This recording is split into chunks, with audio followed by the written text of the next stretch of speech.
સમગ્ર ગુજરાતની અંદર એક રાષ્ટ્રીય પર્વ ઉજવાઈ રહ્યો છે. આજે હું અને મતદાનથી ઉપર ઉઠીને એક રાષ્ટ્રીય પર્વ કહી રહ્યો છું.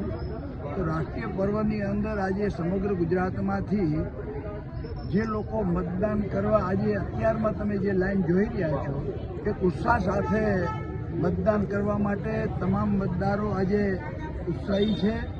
અને દેશના વડાપ્રધાન નરેન્દ્રભાઈ હોય, અમિતભાઈ હોય, આનંદીબેન હોય, પાટીલ સાહેબ હોય, એ બધા લોકો ઉપર જે ગુજરાતની જનતાએ જે વિશ્વાસ મૂક્યો છે એનું પરિણામ આજે મતપેટીની અંદર લોકો મૂકવાના છે. જે લોકો મતદાન કરવા નથી આવતા એવા લોકોને શું અપીલ? એક માજી પ્રતિનિધિ તરીકે હું સમગ્ર સૌરાષ્ટ્રવાસીઓને હું આજે એ કહી રહ્યો છું કે આપણા અંતરાત્માને પૂછીને આપણે મતદાન કરવું જોઈએ.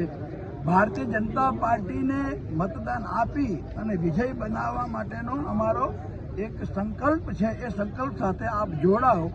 જય શ્રી રામના નારા સાથે સમગ્ર વિશ્વ ગુંજી રહ્યું છે. એ સાથે આજે લોકો મતદાન કરશે.